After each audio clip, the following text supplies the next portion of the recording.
प्रामाणिक लाल हैं, वो देश के रत्न शुरू से ही थे। आज हमारी सरकार ने उनको भारत रत्न दिया है। सांस्कृतिक राष्ट्रवाद को रथ यात्रा के माध्यम से जिस तरह से उन्होंने देश में भारत की पूरी आध्यात्मिक सांस्कृतिक राष्ट्रवाद और छद्म धर्मनिरपेक्षता को एक्सपोज किया, देश में महान काम किया है। बहुत प्रभावी गृह मंत्री, उप प्रधानमंत्री, मंत्री के रूप में, भाजपा के राष्ट्रीय अध्यक्ष के रूप में भाजपा को गांव गांव तक पहुंचा हूं। याद है कम से कम 5-6 बार तो आडवाणी जी के साथ मैं गया आया हूं, रथ पर भी आया हूं, हेलीकॉप्टर से भी आया हूं, प्रेम जी को याद होगा।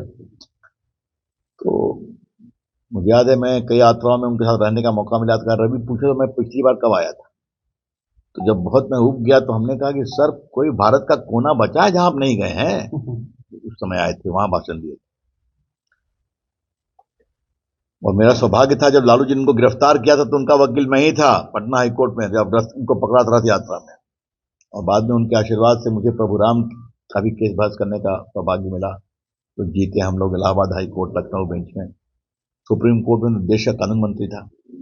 बहुत भव्य मंदिर बना है, ऐतिहासिक मंदिर है, भारत के सबसे बड़े मंदिरों में से एक है। और यह मंदिर कम से कम 1000 साल चलेगा, कम से कम। और ये बिल्कुल पुराने प्रामाणिक मंदिर की जो कला होती है भारत की, रामेश्वरम का मंदिर, पद्मनाभ मंदिर, तिरुपति का मंदिर, कोणार्क में का मंदिर, जगन्नाथ जी का मंदिर, उस अनुसार जो हिलता नहीं है भूकंप में, वज्रपात में, ये सब तो भारत की जो प्रामाणिक मंदिर निर्माण की कला है, ये बहुत गर्व का विषय है। आप लोगों से यहाँ घूम आइए पत्रकारों से, बहुत प्रभावी उनका मूर्ति है। एक और निर्णय हुआ है जिसकी चर्चा आज हम लोगों ने की। गया जिले के प्रमुख कार्यकर्ताओं की बैठक थी। बिहार की फिजा बदल गई है, तो एक बार हुआ कि हम सभी अपने कार्यकर्ताओं से बातचीत करें।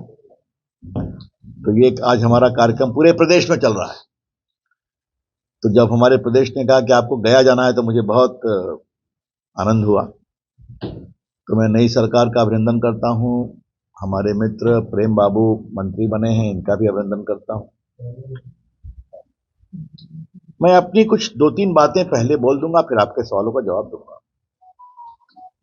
ये सरकार जो बनी है, ये बिहार के कुशासन, लूट, भ्रष्टाचार और अपराध को रोकने के लिए बनी। नीतीश कुमार भी ऊब गए थे, ये हम ही जानते हैं। जिस तरह से बिहार चल रहा था,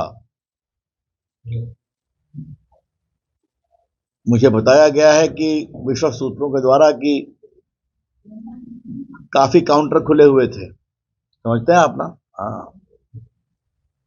और जिस तरह से अपराधियों का प्रोत्साहन ठेका में, मिट्टी की कटाई में, मेरे पटना, मैं लोकसभा क्षेत्र में पटना साहिब का एमपी हूं, ये शिकायत मिलती थी कि आजकल हम लोग मकान बनाते हैं तो पूजा करनी पड़ती है, वरना उसके बिना हिम्मत नहीं मिलता है। ये क्या हो रहा था? बिहार में कितना बैंक की लूट बढ़ी थी आपको मालूम था? नॉर्थ बिहार में तो बिहार में भ्रष्टाचार, लूट, अपराध जिस तरह सर चढ़कर बोल रहा था, उसके कारण रिश्ता बना है। अतीत की बातें अतीत की हैं, मैं उसको छुपा नहीं सकता हूं। लेकिन यह सच्चाई है कि 2020 का चुनाव भाजपा और नीतीश जी जदयू ने मिलकर साथ लड़ा था और बहुमत आया था।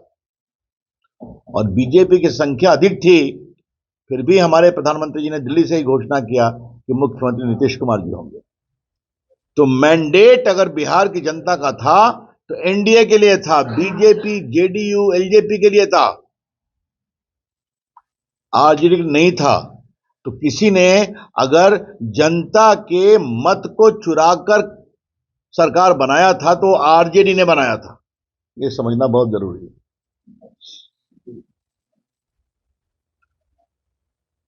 हम रिश्ते निभाते हैं, हम रिश्ते निभाते हैं।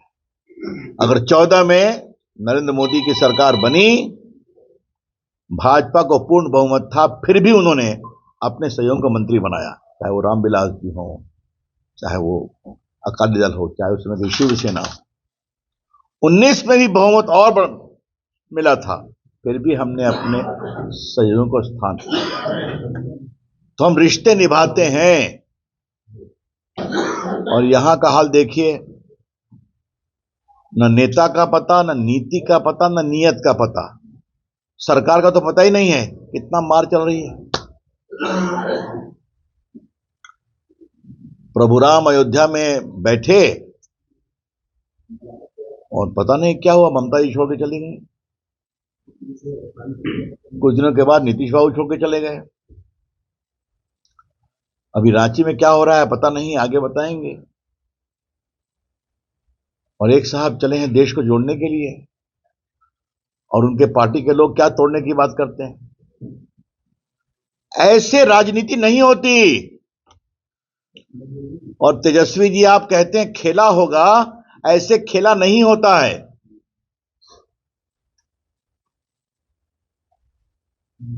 अब जदयू भाजपा लोजपा के बीच में पूरी एकता है। एकता है बिहार के लिए, बिहार को बनाने के लिए हम पार्टी। और हम लोकसभा में 40 की 40 सीट जीतेंगे, ये बहुत विनम्र भाव से कहना चाहते हैं। एक बात तो मुझे ये कहनी थी मित्रों, हम लोग के लिए परम सौभाग्य की बात है कि माननीय लालकृष्ण आडवाणी जी को कल भारत रत्न मिला है। परफेक्शन IAS, UPSE और BPSC फाउंडेशन क्लासेस के लिए समर्पित संस्थान। यहां आपको UPSE selected and interview appeared faculties द्वारा गाइड किया जाता है। Separate batches for Hindi and English medium. 65वीं और 64वीं BPSC एग्जाम में 69 और 107 रिजल्ट्स एवं 66वीं BPSC एग्जाम में 131 रिजल्ट्स हासिल किया है परफेक्शन IAS टीम ने। परफेक्शन IAS, कुमार टार, बोरिंग रोड, पटना। सामाजिक न्याय के मसीहा, गरीबों, वंचितों, पिछड़ों, अति पिछड़ों के प्रामाणिक मसीहा, जिनकी पॉलिटिक्स करने वाले कभी उनकी इज्जत नहीं दिए। लालू जी थे 10 साल मनमोहन सिंह के साथ, क्यों नहीं दिलवाए? उनके तो गुरु थे। ये काम भी नरेंद्र मोदी जी ने किया है। तो आज हमारे सारे जिला के प्रमुख लोगों ने एक आह्वान किया है, और कि नगर निगम से, जिला पंचायत से, बाकी सब से मोदी जी का धन्यवाद देते हुए, कर्पूरी जी को आपने भारत रत्न दिया, आडवाणी जी को आपने भारत रत्न दिया, एक भव्य राम मंदिर बना, इन सब का अभिनंदन करते हुए मोदी जी के पक्ष में एक प्रस्ताव पारित करेंगे। ठीक है? कर्पूरी जी ने जिस तरह से पिछड़ों अति पिछड़ों के लिए काम किया, आरक्षण दिया, एक तो बहुत ईमानदार व्यक्ति थे कर्पूरी जी के बारे में। एक बात कहना चाहूंगा आज गया के मित्रों को, मैंने उनसे पूछा कि आपने पास आउट इंग्लिश क्यों किया था? मुझसे पूछा, मैं बच्चा था, कहा तुम तो हिंदी मीडियम से पढ़े, मैंने सुना है। हमने कहा हाँ, मैं तो नहीं पढ़ा, अंग्रेजी तुम अच्छी बोलते हो। एक गांव का बच्चा सब विषय में पास कर जाता है, अंग्रेजी नहीं पास कर पाता है, कठिनाई है। तो वो चपरासी की नौकरी नहीं प्राप्त कर सकता, कॉलेज नहीं पढ़ सकता। तो जो औपनिवेशिक दबाव था अंग्रेजी का, इसको हमने हटाया और तुरंत बहुत बड़ी संख्या में लोग पास करने लगे। ये कर्पूरी जी की सोच थी। तो ऐसे महान नेता को मिला भारत रत्न, आडवाणी जी महान नेता। तो हमने आग्रह किया जितने ग्राम पंचायत है, नगर निगम है, बाकी हैं, प्रस्ताव पारित करें, मोदी जी का धन्यवाद करें। तो मित्रों, यही 3-4 बातें थी। मैं कभी नहीं इसको अस्वीकारूंगा कि हमारे कार्यकर्ता दुखित नहीं थे, मैं स्वीकारूंगा, स्वाभाविक है। लेकिन आज बातचीत हुई, हमने उनकी सुनी, उन्होंने हमारी सुनी, और कहा कि ठीक है, उन नेताओं के निर्णय पर हम पूरा विश्वास करते हैं, हाँ? तो निर्णय उचित होता है। वैसे एक बात मैं कहूंगा, एक इंडिया गठबंधन नाम की चीज कहां है? खोजा है आप लोगों ने? दिखाई पड़ रहे हैं आप लोगों को? कहां है उन लोग? दिल के टुकड़े हजार हुए, कोई यहां गिरा, कोई वहां गिरा। तो चुनाव में बहुत देरी है, उसके पहले ही गिर रहे हैं। तो इसको होना ही था। ये शुद्ध अवसरवादी गठबंधन है। आज मैं गया के पत्रकार मित्रों को एक अंत में जरूर बात कहूंगा,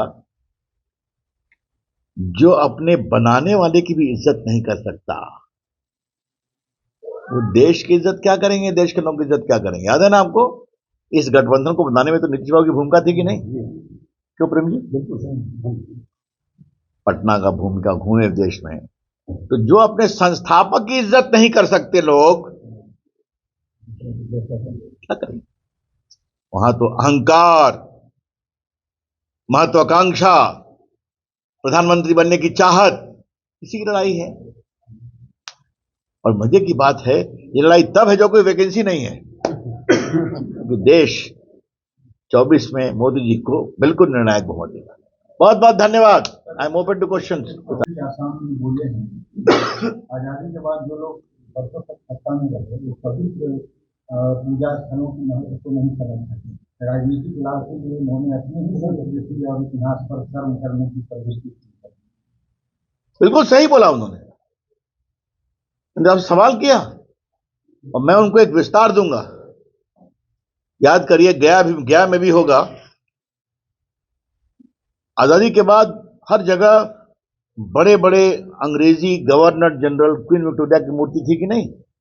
Lord Hardinge, lord Gardner, queen Victoria Patna के राजभवन के सामने थी। यहां भी गई होगी। आजाद हुए तो सबको हटाया गया ना, क्योंकि वो मूर्तियां गुलामी की मानसिकता थी, मूर्ति नहीं थी। ये मंदिर क्या थे? बाबरी मस्जिद क्यों बनाया गया? बगल में क्यों नहीं बन सकता? मथुरा में क्यों बनाया गया? काशी में क्यों बनाया गया? हमें सबसे बड़ी आस्था के ऊपर चोट करनी, ये था। दुनिया में तो कितनी जगह चर्च हटा, बाकी हटा। तो अगर मोदी जी इस विषय को उठा रहे हैं, क्योंकि जो वोट बैंक पॉलिटिक्स है ना, जिसको अडवाणी ने कहा था छद्म धर्मनिरपेक्षता, स्यूडो सिक्योरिटी।